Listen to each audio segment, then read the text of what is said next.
Hello दोस्तों, मैं हूं जसदीप सिंह और मैं आज आपके सामने लेकर आया हूं डाटा सफिशिएंसी का पार्ट नंबर 5, जिसमें आपको बेस मिलेगा सीटिंग अरेंजमेंट। ध्यान रखिएगा, और ये सीटिंग अरेंजमेंट का बेस्ट पार्ट नंबर क्या रहेगा? फर्स्ट रहेगा। इस सीटिंग अरेंजमेंट के भी मैंने कितने पार्ट डिवाइड किए हैं?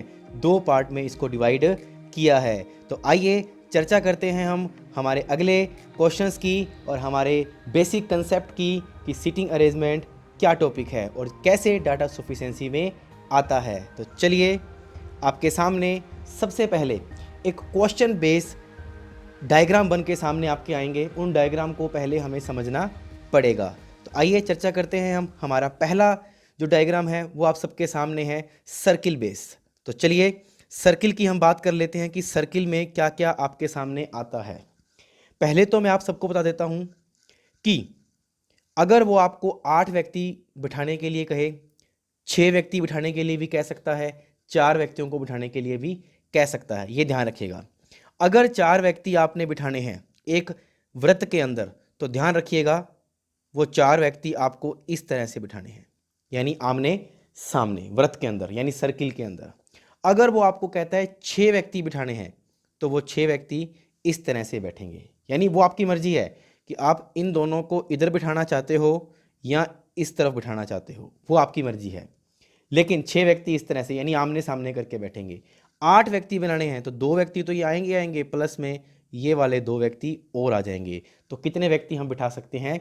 8 व्यक्ति बिठा सकते हैं। लेकिन ये कोई ज़रूरी नहीं है कि ये एक इवन डिजिट में ही देगा, यानी सम डिजिट में ही देगा। ये विषम डिजिट में भी दे सकता है। तो विषम डिजिट के लिए कैसे होगा देखिएगा।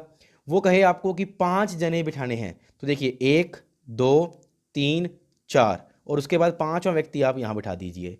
अब आपसे कभी भी वो ये क्वेश्चन नहीं पूछेगा कि इस व्यक्ति के सामने कौन बैठा है, क्योंकि आपको तो लग रहा है कि सर इस व्यक्ति के सामने ये व्यक्ति बैठा है, लेकिन नहीं, विषम संख्या में कभी भी हम नहीं कह सकते कि इस व्यक्ति के सामने ये व्यक्ति बैठा होगा।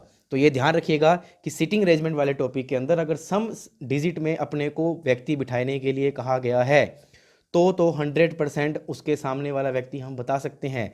लेकिन अगर कोई विषम संख्या में संख्याएं दी गई हैं तो कभी नहीं कहेंगे हम कि इस व्यक्ति के सामने ये व्यक्ति बैठा है। जैसे कि अभी 5 थे, 6 व्यक्ति कहेगा तो आप ये कह सकते हो कि इसके सामने ये है, इसके सामने ये है और इसके सामने ये है, लेकिन विषम संख्या में नहीं कह सकते। उसी तरह अगर आपको यहाँ पर 6 की बजाय 7 कह दे तो 7वां व्यक्ति यहाँ आ जाएगा, लेकिन अब फिर वापस नहीं कह सकते कि सामने वाला कौन है। उसी तरह 9 व्यक्ति कह दे तो आप इस तरह से 9 बिठा सकते हो। ये लीजिए 2 मैंने यहाँ बिठा दिए। मतलब कितने व्यक्ति कहे आप बिठा सकते हो, लेकिन सम डिजिट के अंदर व्यक्ति सामने होगा, लेकिन विषम डिजिट के अंदर व्यक्ति सामने नहीं होगा। अब कईयों के मन में ध्यान में एक व्यक्ति आता है, सर 10 व्यक्ति दे दे, सर 12 दे दे, तो आ सकता है लेकिन कभी आज तक आया नहीं है। ध्यान रखिएगा, ये लाइन डायग्राम में जरूर आया है लेकिन कभी सर्किल में नहीं आया है। सर्किल में 8 व्यक्तियों को बिठाना भी बहुत बड़ा क्या हो जाता है, काम हो जाता है। तो आइए चर्चा करते हैं इसी टॉपिक की हम, सर्किल डायग्राम की, कि सर्किल डायग्राम में क्या क्या होता है। तो सबसे पहले तो आपको मैं क्वेश्चन शुरू करने से पहले 3 बातें बताऊंगा। एक तो सर्किल के बारे में, एक आयत के बारे में और एक लाइन डायग्राम के बारे में, क्योंकि ये तीनों ही इंपॉर्टेंट है हमारे डाटा सफिशिएंसी के क्वेश्चन करने के लिए। हमने इस स्लाइड से पहले, हमने इस टॉपिक से पहले एक आपको बात बताई थी कि जो जिसका जिसे, जो जिसका और क्या जिसे, यह किसके लिए आता है? जो जिसका और जिसे किसके लिए आता है? तो आप सबको पता है कि यह किस पर्सन के लिए आता है? सेकंड पर्सन के लिए आता है। कि जो जिसका जिसे किसके लिए आएगा? Second person. इसके अलावा अगर कुछ भी आ जाए, और, तथा, बल्कि, आप सबको पता है, दोबारा बताने की जरूरत नहीं है, और, तथा, बल्कि, परंतु, वह, लेकिन, वह किसके लिए आते हैं? ये आते हैं फर्स्ट पर्सन के लिए, जो कि मैं पहले आपको स्लाइड्स में बता चुका हूं। तो इन बातों का भी अपने को क्या रखना है, ध्यान रखना है। उसके बाद में हमने पिछले डायग्राम के अंदर एक डायरेक्शन बेस्ड टॉपिक किया था, और डायरेक्शन बेस्ड टॉपिक के अंदर भी मैंने आपको कुछ बायां दायां के बारे में बताया था कि छोटी उंगली बाईं तरफ जाएगी, बड़ी उंगली दाईं तरफ जाएगी।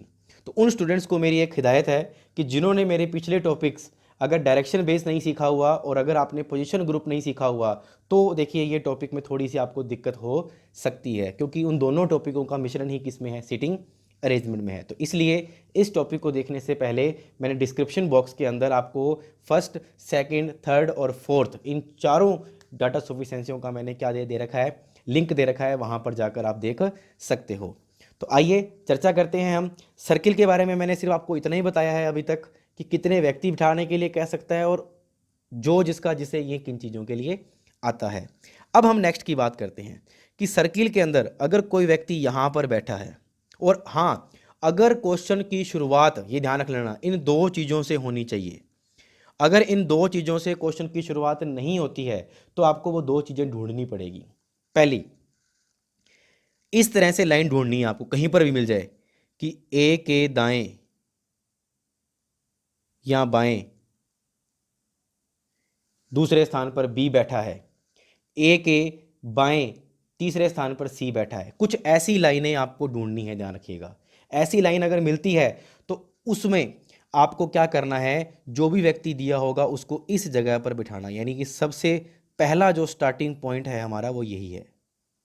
यानी ये हमारा क्या रहेगा, स्टार्टिंग पॉइंट रहेगा। यहाँ से शुरुआत करोगे किसी भी आप क्वेश्चन की, बस आपको ढूंढना क्या है कि ए का दाएं या बाएं से अपने को कहीं से स्थान दिया हो। जरूरी नहीं है कि वहाँ ए लिखा हो। राम के बाएं तीसरे स्थान पर श्याम है, मोहन के बाएं तीसरे स्थान पर रोहन है, तो कुछ भी आ सकता है। तो आपको कुछ ऐसे वर्ड्स आपको ढूंढने हैं जो उस क्वेश्चन में कहीं ना कहीं मिलेंगे।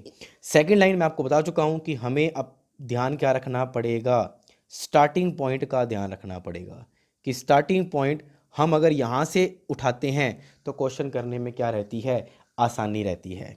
तो आई होप कि सर्किल डायग्राम के अंदर आपको तीन बातों के बारे में बता चुका हूँ मैं कि कितने व्यक्तियों के बारे में बोले, एक तो वो अपने को ध्यान में रखना है, दूसरी चीज़ क्वेश्चन की शुरुआत किस तरह से करनी है, और तीसरी चीज़ आपका स्टार्टिंग पॉइंट कौन सा होना चाहिए।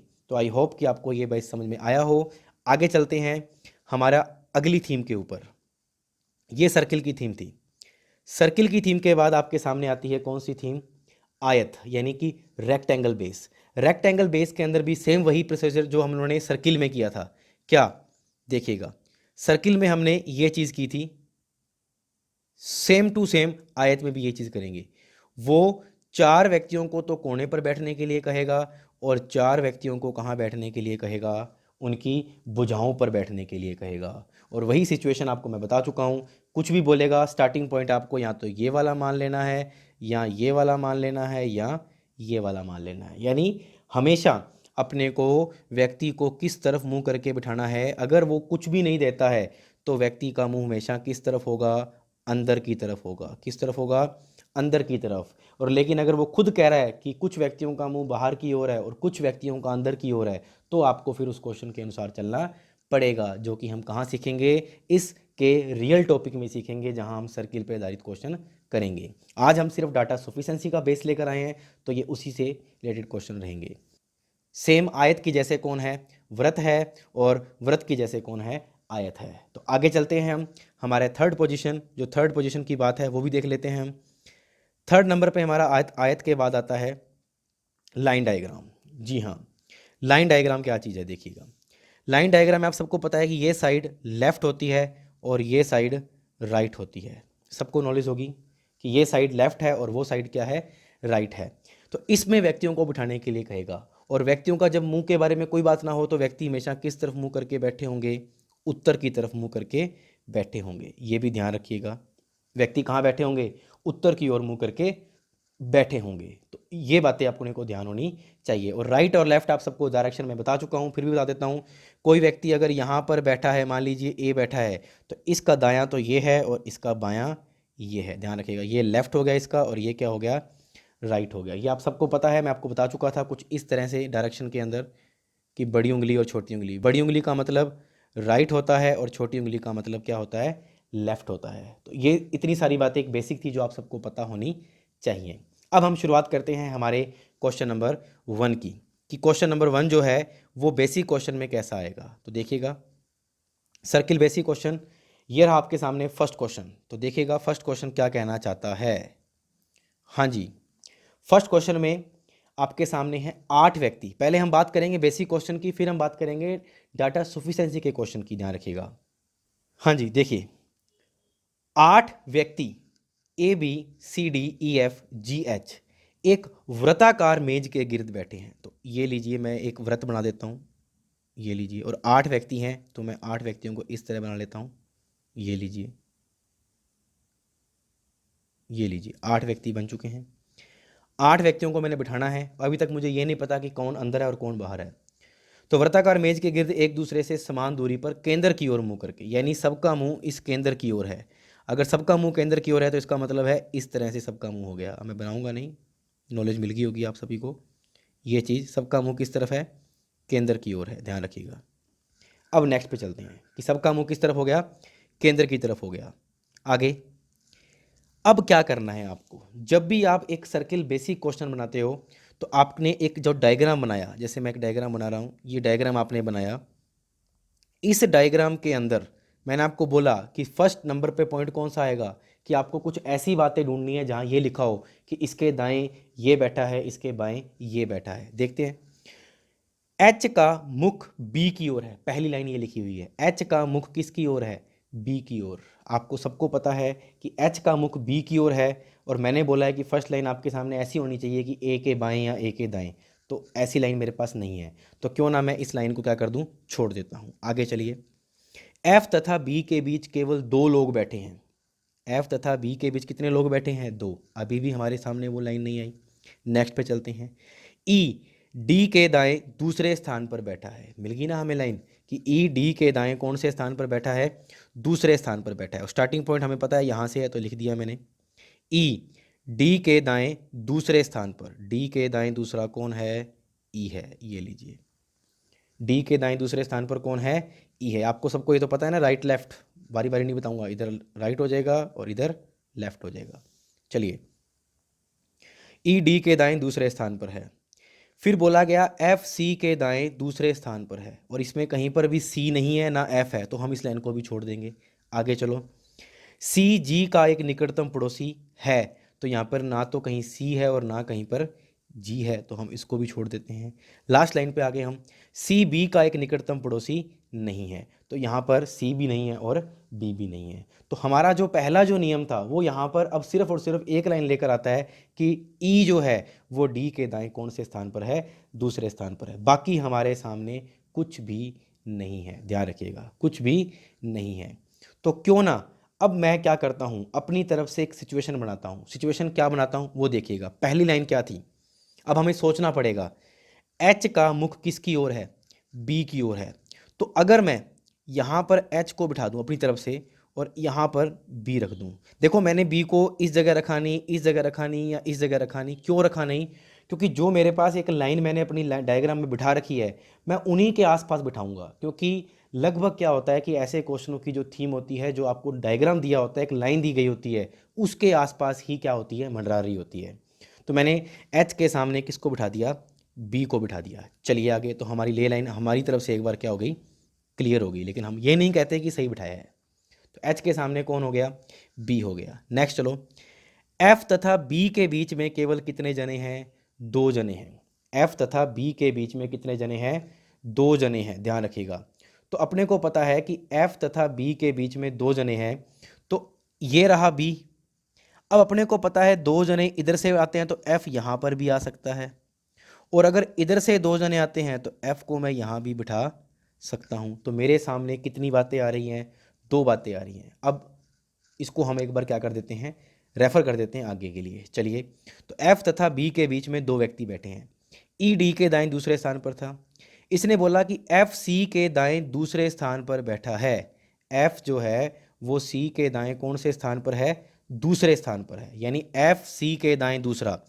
अगर मैं अब एक दिमाग में लेके चलता हूं कि मैंने एफ को यहां नहीं बिठाया, मैंने एफ को यहां बिठाया हुआ है, तो ये जो एफ है ये सी के दाएं दूसरा है। तो आप सबको पता है सी के दाएं दूसरा है, तो अगर मैं इस ई की जगह पर सी को बिठाऊंगा तभी मैं कह सकता हूं कि सी के दाएं दूसरे स्थान पर एफ आएगा। जबकि मुझे पता है कि सी की जगह पर तो कौन बैठा है, ई बैठा है। तो इसका मतलब ये हुआ कि हमारे पास ये डायग्राम क्या हो गया, गलत हो गया कि इस जगह पर एफ नहीं आएगा और इस जगह पर सी भी नहीं आ सकता। तो अब हमारे सामने क्या बनता है, अब हमारे सामने सिर्फ एक ही बात आती है और वो बात क्या आती है कि मैं एफ़ को इस जगह रख के देखूं, क्योंकि यहाँ रखने के बाद तो मुझे पता लग गया कि सी कहीं नहीं आ सकता इस लाइन के अकॉर्डिंग। तो ठीक है जी, तो बी और एफ़ के बीच में कितने जने हैं, दो। ई डी के दाएं दूसरे स्थान पर बैठा है, एफ सी के दाएं दूसरे स्थान पर बैठा है। एफ किसके दाएं बैठा है, सी के दाएं दूसरा। तो देखिए इस जगह पर अगर मैं सी को बिठा दूं तो देखिए सी के दाएं दूसरे स्थान पर एफ बैठा है या नहीं बैठा है। दायां बायां आप सबको पता होना चाहिए, मैं फिर बोल रहा हूं डायरेक्शन का टॉपिक आपका क्लियर होना चाहिए जो मैंने पहले वाला करवाया है। नेक्स्ट, एफ सी के दाएं दूसरे स्थान पर बैठा है, सी जी का एक निकटतम पड़ोसी है, सी जी का निकटतम पड़ोसी है, ये लीजिए सी किसका निकटतम पड़ोसी है, जी का निकटतम पड़ोसी है। और लास्ट लाइन में क्या लिखा हुआ है कि सी बी का एक निकटतम पड़ोसी नहीं है। तो आपको पता है कि इस जगह पर बी बैठा है, इसके आसपास सी नहीं आ सकता, तो सी तो ऊपर बैठा है, तो इसका मतलब है सी बी का निकटतम पड़ोसी नहीं है। हमारा डायग्राम बिल्कुल रेडी हो चुका है। जो इस खाली स्थान की जगह की बात हो रही है, यहाँ पर कौन आ जाएगा, इनमें से जो नहीं आया है वो यहाँ पर रख दीजिए, यानी यहाँ पर कौन आ जाएगा, ए आ जाएगा। तो हमारा जो डायग्राम आपके सामने ये बनेगा। ये बेसिक क्वेश्चन है और इन्हीं बेसिक क्वेश्चन के आधार पर ही हमारे से क्या पूछता है, क्वेश्चन पूछता है डाटा सुफिशिएंसी के अंदर, ये ध्यान रखिएगा। तो ये जो डायग्राम बनाना सिखाया मैंने आपको, एक ये मत सोचना कि सर बहुत इजी क्वेश्चन पेपर में आते हैं, तो नहीं, ऐसा नहीं है। ये क्वेश्चन एग्जाम का ही उठाया हुआ है मैंने, ये एग्जाम में ही आया हुआ है। तो आई होप कि आपको ये क्वेश्चन समझ में आया हो। रिवाइंड करके जरूर देख लीजिएगा अगर नहीं समझ में आया हो तो। बस आपको व्यक्तियों की स्थितियों को समझना है कि हमें बनाना कैसे है। अगर आपको हो सके तो एक डायग्राम नहीं, दो डायग्राम बनाकर एक डायग्राम को आप काट सकते हो, दूसरे को क्या कर सकते हो, सही भी कर सकते हो। वो आगे सिखाऊंगा मैं आपको। तो आई होप कि आपको ये क्वेश्चन समझ में आया हो। और इसके बाद में वो आपसे कोई भी क्वेश्चन पूछ सकता है कि सी के सामने कौन है, एफ के सामने कौन है, जी के सामने कौन है, एफ के दाएं दूसरे स्थान पर कौन है, कुछ भी पूछ सकता है, वो आप सब कर सकते हो, इतना नॉलेज आपको है। तो आगे चलते हैं हम हमारा क्वेश्चन नंबर सेकंड की तरफ। हमारा क्वेश्चन नंबर सेकंड आपके सामने है। तो जिन्हें नॉलेज है वो बना भी सकते हैं डायग्राम, ध्यान रखिएगा मेरे साथ साथ। 8 व्यक्ति की फिर बात हुई है। 8 व्यक्ति P Q R S T U V और डब्ल्यू एक वृत्ताकार मेज के गिर्द एक दूसरे से समान दूरी पर केंद्र की ओर मुख करके बैठे हैं। ठीक है जी, हम वही 8 स्टूडेंट बना लेते हैं, 1 2 3 4 5 6 7 और 8। चलिए, क्या बोला गया, फर्स्ट लाइन, आर के बाएं तीसरे स्थान पर क्यू बैठा है। ठीक है जी, यहाँ पर मैंने आर बिठाया और आर के बाएं तीसरे स्थान पर, तो आपको पता है आर का बायां इधर ही होगा, तीसरे स्थान पर 1 2 तीसरा, ये कौन है, क्यू, ये लीजिए। तो आर के बाएं तीसरे स्थान पर कौन है, क्यू बैठा है। क्यू तथा वी के बीच केवल एक व्यक्ति बैठा है। क्यू तथा वी के बीच कितने व्यक्ति बैठे हैं, एक। अब मुझे पता है कि क्यू तथा वी, तो मैं वी को यहाँ भी बना सकता हूँ और मेरे माइंड में है कि मैं वी को यहाँ भी बना सकता हूँ। तो इसलिए बोलता हूँ कि आप दो डायग्राम बनाकर अपने साथ रख चल सकते हो अगर चलना चाहो तो। जैसे मैं आपको दिखा देता हूँ, दो डायग्राम बनाकर भी दिखा देता हूँ। जैसे मैंने इसमें तो वी को मैंने यहाँ बिठा लिया है और दूसरा डायग्राम बनाता हूँ मैं एक इसी टाइप का, ये लीजिए। और आर तो यहाँ पे ही है, यहाँ पर क्यू है और वी को मैं इस जगह रख लेता हूँ, ये लीजिए। तो दो डायग्राम मेरे बन चुके हैं ना। अब चलिए, तो आर के बाएं तीसरे स्थान पर कौन है, क्यू बैठा है। क्यू तथा वी के बीच केवल एक व्यक्ति बैठा है। टी के दाएं दूसरे स्थान पर डब्ल्यू है। अब ये लाइन हम कहीं नहीं बिठा सकते क्योंकि उसने बोला है टी के दाएं दूसरे स्थान पर डब्ल्यू है, तो किसी भी लाइन में आ सकता है, तो इसलिए हम छोड़ देते हैं।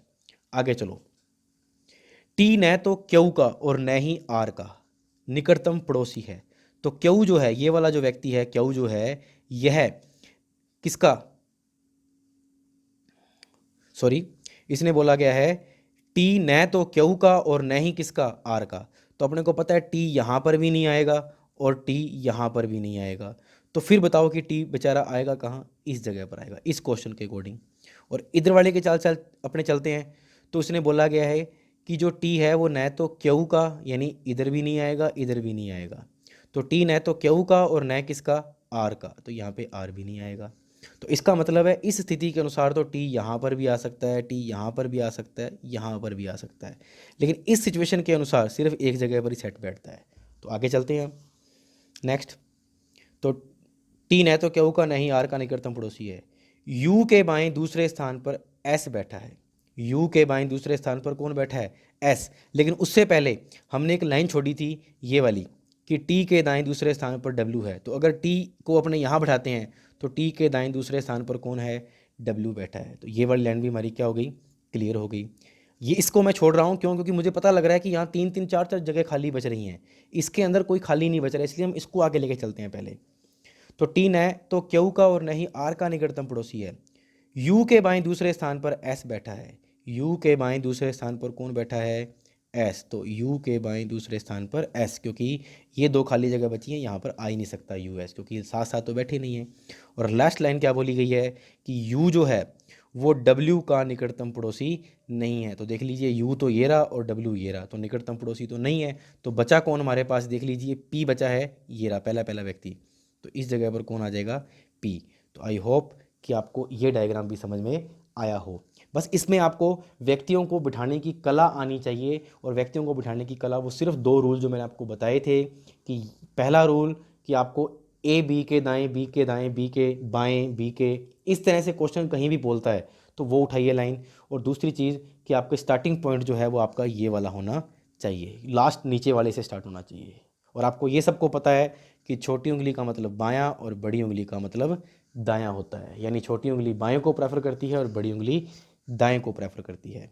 तो आई होप कि आपको सेकंड नंबर क्वेश्चन भी समझ में आया हो। चलते हैं थर्ड क्वेश्चन की तरफ। चलिए आगे चलते हैं थर्ड क्वेश्चन, और इसमें मैंने 4 क्वेश्चन दिए हैं आपको सर्किल के बेस पे ऊपर। तो आपको चारों में से 3 क्वेश्चन तो मैं करवा रहा हूँ, एक क्वेश्चन आप खुद बनाकर देखिएगा। तो देखिए 8 व्यक्ति क्या दिया गया हमारे पास क्वेश्चन कि जो 8 व्यक्ति हैं वो C D E F S T U और वी एक वृत्ताकार मेज के गिर्द एक दूसरे से समान दूरी पर केंद्र की ओर मुख करके बैठे हैं, परंतु आवश्यक नहीं कि इसी क्रम में ई तथा यू के बीच केवल 3 व्यक्ति बैठे हैं। तो अब देखिएगा 8 व्यक्ति हैं, मैंने बना दिए हैं 8 व्यक्ति, 1 2 3 4 5 6 7 और 8। क्या बोला गया कि ई और यू के बीच 3 व्यक्ति हैं। ई और यू के बीच कितने व्यक्ति हैं? 3। तो ये लीजिए ई और ये लीजिए यू। अब आप कहोगे सर आपने ये क्यों बिठा दिया?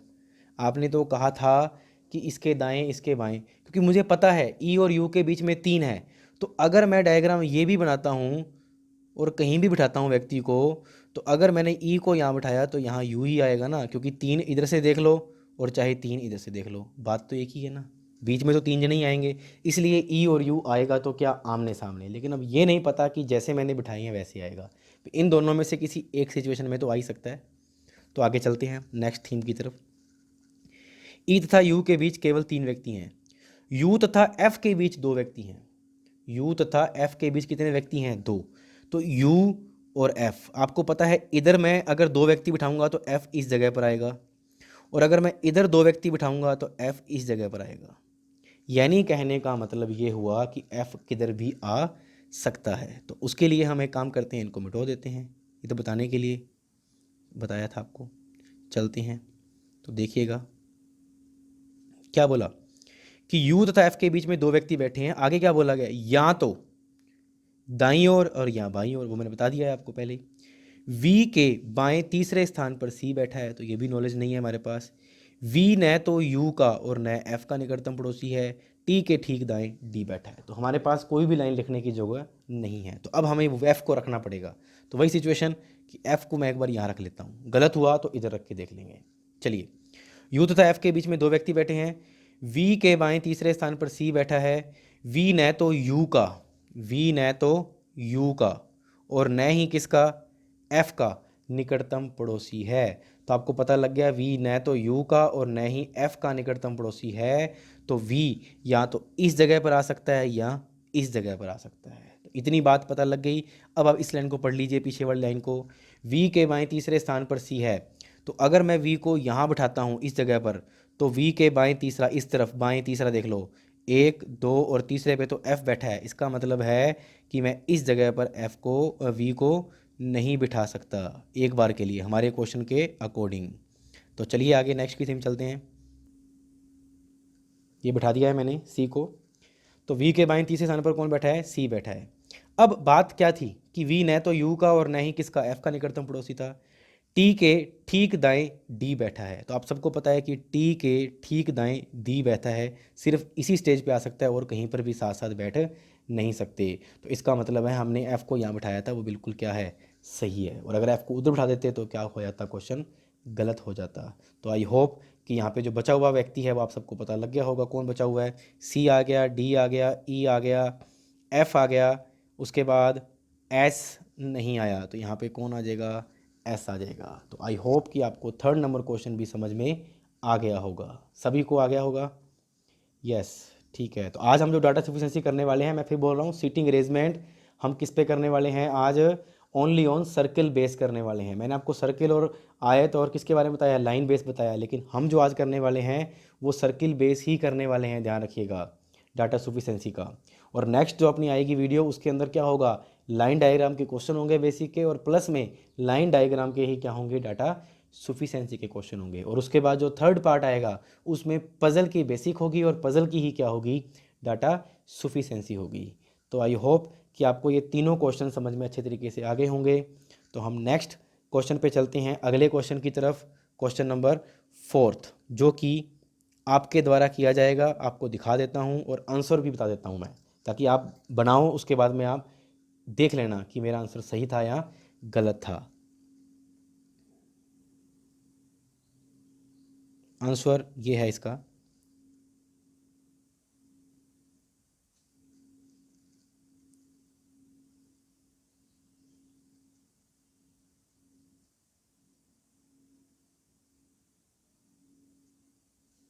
ये इसका आंसर है, देख लीजिएगा। उसके बाद में आप घर बैठकर इसको करके देखना कि हमसे बन रहा है या नहीं बन रहा है। और बस आपको जो ध्यान रखने वाली बातें हैं सर्किल के अंदर, कि अगर आप जिस लाइन पर चल रहे हो और उस लाइन के बारे में आपको नहीं पता है तो उसको छोड़कर अगली लाइन को देख लीजिए। हो सकता है पिछली लाइन का सार किस लाइन में हो, अगली लाइन में हो। बेसिक कंसेप्ट सिखाने के लिए ध्यान रखना, क्योंकि ये जो जितने भी टॉपिक्स हैं बड़े लेवल पे जब मैं आऊँगा तो मैं आपको बोर्ड पर ही करवाऊँगा, क्योंकि विदाउट बोर्ड वैसे टॉपिक नहीं हो पाएंगे। अब तो सिर्फ अपने बेसिक सीख रहे हैं, इसलिए हमें समझ में आ रहा होगा। तो आगे चलते हैं हम अब इन्हीं स्लाइड्स के आगे क्वेश्चन के ऊपर, ध्यान रखिएगा। हाँ जी स्टूडेंट्स, देखिए ये मत समझिएगा कि सिर्फ डायरेक्ट क्वेश्चन नंबर 4 पर वापस कैसे आ गए हम। तो ये बेसिक क्वेश्चंस आपके क्लियर हैं, क्योंकि मैंने जो ये स्लाइड बनाई हुई है इसके अंदर आपको सर्किल और लाइन दोनों मिक्स था। लेकिन मैं आपको जो टॉपिक लेके चल रहा हूँ आज, वो पार्ट फर्स्ट लेके चल रहा हूँ। और किसका लेके चल रहा हूँ, ओनली ऑन सर्किल बेस का, ध्यान रखिएगा। तो हम आ चुके हैं हमारे डाटा सफिशिएंसी के टॉपिक पर, और डाटा सफिशिएंसी के टॉपिक में हमारा जो फर्स्ट क्वेश्चन है वो है 4 नंबर। क्या, सुनिएगा, हमें पता है कि PQRST एक वृत्ताकार मेज के इर्द गिर्द बैठे हैं, इसने बोल दिया है। अब आपको ये नहीं बताया कितने हैं, तो आप गिन लीजिए, 3 और 2 5, यानी 5 जनों को अपने को वृत्ताकार मेज के इर्द गिर्द बिठाना है। तो 1 2 3 4। और आपको मैंने शुरुआत में एक बात बोली थी, 5 हैं, तो इसका मतलब कि अगर बेसिक क्वेश्चन पूछा होता, जिसमें क्वेश्चन आते हैं, वहाँ पर कभी भी नहीं पूछेगा कि पी के सामने कौन है, ध्यान रखिएगा। तो यहाँ नहीं पूछ सकता, यहाँ तो क्वेश्चन ही लगा है। क्वेश्चन क्या पूछा गया है, क्यू के ठीक दाईं ओर कौन बैठा है, क्यू के ठीक दाईं ओर कौन बैठा है, क्वेश्चन ये पूछा है, 5 जनों के अंदर बिठाना है। तो चलिए शुरुआत करते हैं पहली लाइन की। आर पी और एस के बीच में बैठा है, आर पी और एस के बीच में, तो हम कहीं भी बिठा नहीं सकते, हमें पता ही नहीं है, क्योंकि हम तो कहीं बिठा सकते हैं, तो छोड़ दीजिए पहली लाइन को। सेकंड को पढ़ो, एस आर के ठीक दाईं ओर, चलो देख लीजिए, स्टार्टिंग पॉइंट यही था हमारा। आर के ठीक दाईं ओर कौन है, एस है, तो हमने आर के ठीक दाईं ओर कौन उठा दिया, एस। क्या सेकंड से मुझे पता लग गया कि क्यू के ठीक दाईं ओर कौन है, नहीं पता लगा, क्योंकि यहाँ पे आर और एस आया, और ऊपर क्यू आया ही नहीं, तो हमें ये भी नहीं पता कि कौन है। तो फर्स्ट और सेकंड दोनों को जब हम अलग अलग चेक करेंगे तो उत्तर तो नहीं आ रहा जी। अब दोनों को जोड़ के देखते हैं। तो सेकंड लाइन तो हमारे सामने बनी हुई डायग्राम, फर्स्ट को बनाओ। आर पी और एस के ठीक बीच में है, आर पी और एस के बीच में, तो ये लीजिए, आर जो है, एस तो हमने यहाँ बैठाई दिया, तो यहाँ पी ही आएगा, श्योर हो गया कि आर जो है वो पी और एस के बीच में बैठा है, तो बीच में बैठ गया। तो ये भी मेरे पास क्लियर हो गया। अब हमारे पास टी बच गया और एक क्यू बच गया, तो इस जगह पर टी आएगा और इस जगह पर क्या आएगा, क्यू। इस जगह पर टी आएगा और इस जगह पर आएगा क्या, क्यू। यानी कहने का मतलब हमें श्योर नहीं हो रहा है कि टी कहाँ पर आएगा। क्वेश्चन देखिए क्या बोला जा रहा है, क्यू के ठीक दाईं ओर कौन है, क्यू के ठीक दाईं ओर कौन है। अब सोचिए, अगर मैं क्यू को इस जगह बिठाता हूँ तो क्यू के दाईं ओर कौन है, टी आ सकता है। और अगर मैं क्यू को इस जगह बिठाता हूँ तो क्यू के दाईं ओर कौन आ सकता है, पी आ सकता है। तो इसका मतलब ये हुआ कि हम उत्तर नहीं दे सकते। तो उत्तर नहीं दे सकते तो हमारा आंसर क्या आएगा कि फर्स्ट व सेकंड, ये दोनों मिलकर भी मेरा आंसर नहीं आएगा। और मैं आपको फिर बता दूं कि ये जो ऑप्शंस हैं फर्स्ट और सेकंड मिलकर नहीं आएगा, फर्स्ट और सेकंड मिलकर आएगा, ये सब बातें आपको मैंने part first, part second, part third, part fourth में बता रखी हैं। इसलिए मैंने इसको कंज्यूम किया है ताकि वीडियो भी छोटी बने और आपको टाइम भी कम लगे ताकि आप सीख पाओ। तो इसलिए प्लीज़ पीछे वाली वीडियो ज़रूर देखना, तभी नेक्स्ट वीडियो आपको समझ में आएगी आगे की। अब यहाँ से ये पता लग गया कि इसका उत्तर क्या आएगा, फर्स्ट और सेकंड मिलकर उत्तर देने के लिए पर्याप्त नहीं है। Thank you. आगे चलते हैं, क्वेश्चन नंबर सेकंड हमारा। चलिए नेक्स्ट क्वेश्चन पे चलते हैं, ये आपके सामने है, दिख रहा होगा सभी को। तो शुरुआत करते हैं क्वेश्चन की। 5 व्यक्ति PQRST एक वृत्ताकार मेज के इर्द गिर्द बैठे हैं और सभी का मुंह कहाँ है, केंद्र की ओर है। ठीक है जी, ये भी कितने जने हैं, 5 जने हैं। तो पांचों के लिए पहले डायग्राम हम बना लेते हैं। 1 2 3 4 और पांचवा व्यक्ति मैंने यहाँ बैठा दिया। चलिए नेक्स्ट क्वेश्चन का पूछा गया, पी के दाईं ओर दूसरे स्थान पर कौन है, पी के दाईं ओर दूसरे स्थान पर कौन है। चलिए, उसने ये बोला है कि आर टी के ठीक बाईं ओर बैठा है। तो यहाँ से ये कन्फर्म हो गया कि आर टी के ठीक बाईं ओर बैठा है। तो ये लीजिए, टी को मैंने यहाँ बिठाया और आर को मैंने यहाँ बिठाया। तो आर टी के ठीक कहाँ हो गया, बाईं ओर हो गया। और अब ये और आपको याद होगा, बताया हुआ है मैंने, और किसके लिए आता है, और क्योंकि आपको पता है जो जिसका जिसे, ये तो आता है सेकंड पर्सन के लिए, इसके अलावा किसके लिए आते हैं सारे, फर्स्ट पर्सन के लिए। तो और आता है आर के लिए। चलिए, आर एस के दाईं ओर दूसरे स्थान पर, आर एस के दाईं ओर दूसरे स्थान पर। तो ये लीजिए, एस के दाईं ओर दूसरे स्थान पर, आपको पता है ये एस का दायां इधर ही होगा क्योंकि अंदर की तरफ मुंह है। तो एस के दाएं दूसरे स्थान पर कौन है, आर है। तो हमारे सामने ये 5 जनों में से 3 व्यक्ति हमने बिठा दिए जो हमें दिए हुए थे। अब बात करते हैं क्वेश्चन क्या बोला गया है। क्वेश्चन पूछा गया, पी के दाईं ओर दूसरे स्थान पर कौन है, पी के दाईं ओर दूसरे स्थान पर कौन है। तो फर्स्ट से तो नहीं आ रहा ना, क्योंकि पी हमें पता नहीं कहाँ बैठ सकता है। अब हम सेकंड का डायग्राम बनाते हैं। चलिए, सेकंड डायग्राम बना रहा हूं मैं, 1 2 3 4 और 5। ध्यान रखना, सेकंड जो डायग्राम है उसमें क्या कह रहा है अपने को, क्यू एस के ठीक दाईं ओर, ये लीजिए एस और ये रहा क्यू, क्यू एस के ठीक कहाँ हो गया, दाईं ओर बैठा है। और आपको पता है और फिर किसके लिए आएगा, फर्स्ट पर्सन, क्यू के लिए। क्यू पी के बाईं ओर तीसरे स्थान पर, क्यू पी के बाईं ओर तीसरे स्थान पर, पी के बाईं ओर तीसरा, तो पी यहाँ नहीं, पी यहाँ पर आ जाएगा। पी के बाईं ओर, बाईं इधर हो जाएगा पी का क्योंकि अंदर की तरफ है। पी के बाईं ओर तीसरा, तो ये पहला, ये दूसरा और ये कौन सा हो गया, तीसरा। ध्यान रखिएगा, ये पहला, दूसरा और ये व्यक्ति तीसरा। तो क्यू पी के बाईं ओर कौन सा हो गया, तीसरा हो गया। हमने सेकंड लाइन भी बना ली। अब क्वेश्चन पे फिर चलते हैं, पी के दाईं ओर दूसरे स्थान पर कौन है। तो देखिए, पी ये रहा और इस पी का दायां इधर ही होगा। तो पी के दाएं दूसरे स्थान पर कौन बैठा है, क्यू बैठा है ना। तो हम कह सकते हैं ना कि सेकंड से मेरा आंसर आ सकता है। तो मुझे अब फर्स्ट और सेकंड को जोड़ने की ज़रूरत नहीं है। यहाँ पर बच्चा गलती क्या कर देता है, वो जोड़ कर देखता है। तो जोड़ने पर तो नेचुरल सी बात है, उत्तर तो आना ही आना है। लेकिन हमें इन दोनों व्यक्तियों की ज़रूरत है क्या कि यहाँ पे कौन आएगा, हमें चाहिए ही नहीं। ध्यान रखिएगा, तो यहाँ पर हमारा जो आंसर आएगा वो क्या आएगा कि केवल जो बी है वो उत्तर देने के लिए क्या है, पर्याप्त है। तो आई होप कि आपको ये भी समझ में आया होगा। रिपीट कीजिएगा इस वीडियो को, ध्यान रखिएगा। आगे नेक्स्ट पे चलते हैं।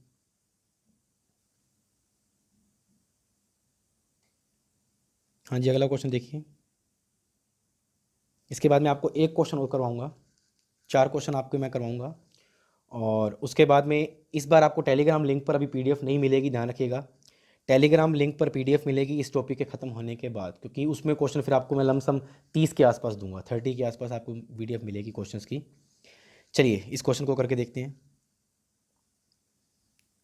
6 व्यक्ति PQRST और U एक वृत्ताकार मेज के इर्द गिर्द बैठे हैं और सभी का मुख कहाँ है? केंद्र की ओर।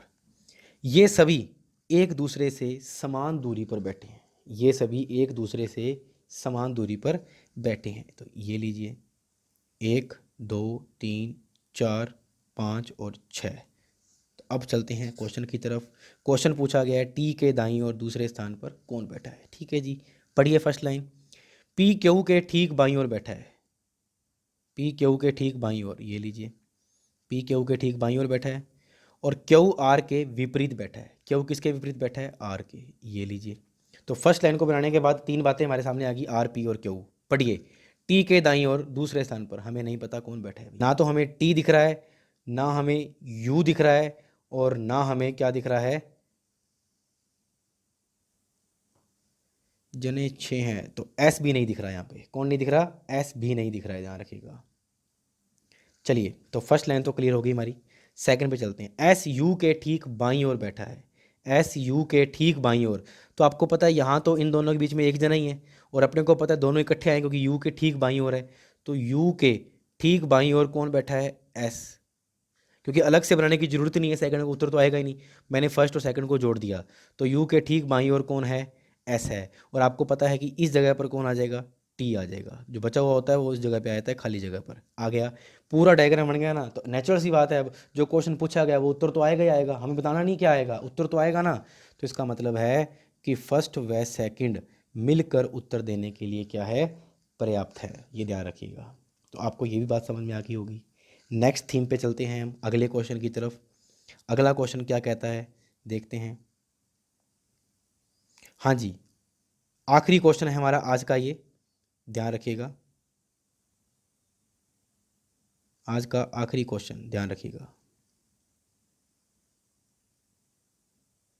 हाँ जी, सभी 5 मित्र ए बी सी डी और ई जो एक वृत्ताकार मेज टेबल के इर्द गिर्द बैठे हैं, क्या इन सभी का मुख केंद्र की ओर है? अब सिर्फ आपको यही पूछ रहा है कि क्या सभी का मुख केंद्र की ओर है, बस यही बताना है आपको, ध्यान रखिएगा। हाँ जी, देखिए, अब इस क्वेश्चन को पहले समझिएगा, बहुत इंपॉर्टेंट क्वेश्चन है, ये एग्जाम का क्वेश्चन है और एग्जाम में आया हुआ है, ध्यान रखिएगा। क्वेश्चन क्या बोल रहा है, यहीं से आंसर निकालना है। क्या इन सभी का मुख केंद्र की ओर है? यानी ये कह रहा है कि जो मैं आपको फर्स्ट लाइन दे रहा हूं, क्या इसमें सभी का मुख केंद्र की ओर है? पहली चीज। सेकंड में बोल रहा है कि क्या सभी का मुख केंद्र की ओर है। तो अब आपका मान लीजिए फर्स्ट से उत्तर आ रहा है कि नहीं, किसी का ही नहीं है, सबका मुंह कहाँ है? बाहर की ओर। तो हमें नॉलेज नहीं है, ध्यान रखिएगा। क्योंकि अपने से क्वेश्चन क्या पूछ रहा है कि क्या इन सभी का मुख केंद्र की ओर है, क्वेश्चन ये पूछ रहा है। वो आपसे ये बोल रहा है कि क्या इन सभी का मुख केंद्र की ओर है। तो आपको सिर्फ यही पता लगाना है कि है या नहीं है। तो चलिए, है या नहीं, बस यही बताना है। चलते हैं फर्स्ट क्वेश्चन की तरफ। ए बी के बाईं ओर बैठा है। पहले तो मैं बता दूं 5 व्यक्ति, 1 2 3 4 और 5। ए बी के बाईं ओर बैठा है। ए बी के बाईं ओर बैठा है, ठीक है जी। मैं एक बार के लिए इसको साथ बिठाता हूँ, बोला नहीं गया लेकिन बिठा रहा हूँ। ए बी के बाईं ओर बैठा है। बी का मुख केंद्र की ओर है। बी का मुख कहाँ है? केंद्र की ओर है। डी और ई एक दूसरे के निकटतम पड़ोसी हैं। डी और ई एक दूसरे के निकटतम पड़ोसी हैं। सी ई के दाईं ओर दूसरे स्थान पर है। सी ई के दाईं ओर कौन से स्थान पर है? दूसरे स्थान पर। तो ई के दाईं ओर दूसरे स्थान पर कौन है? सी, ये लीजिए। तो सी जो है वो ई के दाईं ओर कौन से स्थान पर हो गया? दूसरे स्थान पर हो गया। डी और ई एक दूसरे के निकटतम पड़ोसी हैं, ये लीजिए। ठीक है जी, हमें सिर्फ पता लग रहा है बी का मुख किस ओर है? केंद्र की ओर है, हमें सिर्फ यही पता लग रहा है। और ये जो बोला गया है डी और ई एक दूसरे के निकटतम पड़ोसी हैं, ठीक है जी, मान लिया मैंने। और सी ई के दाईं और दूसरे स्थान पर है, तो ई के दाईं दूसरा इधर से भी आ सकता है, और अगर मैं ई को इधर बिठा दूं तो सी इधर भी तो आ सकता है। तो क्योंकि हमें पता ही नहीं है कि इनका मुंह अंदर है या बाहर है, तो आपको नहीं पता लग रहा ना कि सबका मुंह अंदर की ओर है, तो इसका मतलब है फर्स्ट से तो मेरा आंसर नहीं आ रहा कि सबका मुंह तो सर मैं नहीं कह सकता हूँ अंदर की ओर है। हाँ, एक का तो है, बी का। अगर यहाँ पे क्वेश्चन ये लिखा हुआ था क्या किसी एक का भी मुंह के अंदर की ओर है, तो हम कह सकते हैं कि यस सर, ऑप्शन ए भी हमारा सही है, एक का तो है। लेकिन अब सबका मुंह नहीं कह सकते कि अंदर की ओर है। तो पहला उत्तर हमें नहीं पता लग रहा, निर्धारित ही नहीं कर पा रहे हम कि कौन अंदर है और कौन बाहर है। अब हम सेकंड की तरफ चलते हैं। चलिए देखते हैं हम सेकंड थीम की तरफ। डी सी के दाईं ओर दूसरे स्थान पर है। पहले डायग्राम बना लेते हैं। 1 2 3 4 और 5। डी सी के दाईं ओर दूसरा, सी अंदर की तरफ है बताया हुआ उसने, देखिए ये रहा सी का मुख केंद्र की ओर है। सी के दाईं ओर दूसरे स्थान पर कौन है? डी। ठीक है जी। ई और ए दोनों डी के निकटतम पड़ोसी हैं, तो ई और ए मैंने एक बना दिया। हमें पता है कि इधर भी ए आ सकता है और इधर ई भी आ सकता है, नॉलेज नहीं दी गई। आगे बोला गया बी ए के दाईं तरफ दूसरे स्थान पर। अगर मैं ए को यहाँ पर अंदर की तरफ मानता हूँ, अगर मैं ए को अंदर की तरफ मानता हूँ तो लाइन बोली गई है बी ए के दाईं तरफ दूसरा, तो आपको पता है ए के दाईं तरफ दूसरे स्थान पर तो ई बैठा है। अगर मैं इसको अंदर की तरफ मानता हूँ तो यस या नो? तो इसका मतलब है मुझे ए को कहाँ मानना पड़ेगा? बाहर की तरफ। अगर मैं ए को यहाँ बैठाता हूँ तो ठीक है जी। और ए के दाईं तरफ दूसरा 1 2, यानी यहाँ पर कौन बैठा है? बी बैठा है। पहला डायग्राम तो मेरा ये बन जाएगा। लेकिन अगर मैं थोड़ा सा और सोचूं, थोड़ा सा क्या सोचूं कि अगर यहाँ तो डी बैठा है, इस जगह मैं ए को रख दूं और इधर मैं ई को रख दूं, इधर सी ऑलमोस्ट बैठा ही है, अपने को पता है यहाँ ऑलरेडी बैठा ही है। अब पढ़ो उस लाइन को, बी ए के दाईं और दूसरे स्थान पर। अब मुझे पता है कि सी का मुख तो अंदर की तरफ है ही, सी का मुख तो कहाँ है? अंदर की तरफ है।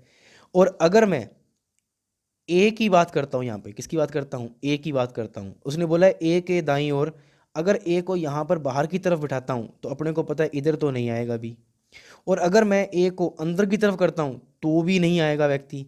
यानी कहने का मतलब है इस जगह पर ए तो आ ही नहीं सकता। तो इसका मतलब है जो सेकंड हम सोच रहे हैं कि इस जगह पर ए आ सकता है, वो तो क्या हो गया? सरासर ही गलत हो गया। तो डायग्राम तो यही बनेगा।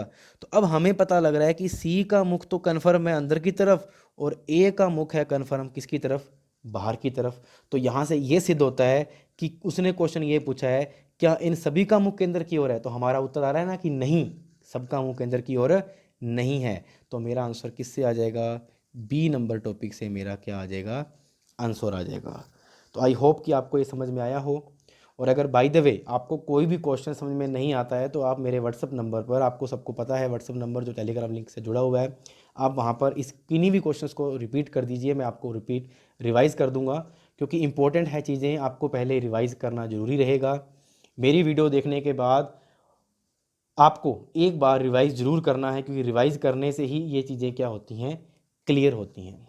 तो ठीक है जी, थैंक यू, आप सभी ने इस वीडियो को देखा। और आप सबको मैं ये बता दूं, इसका सेकंड जो पार्ट होगा वो लाइन डायग्राम से रिलेटेड होगा, और जो थर्ड पार्ट होगा वो आपका पजल से रिलेटेड होगा। Thank you.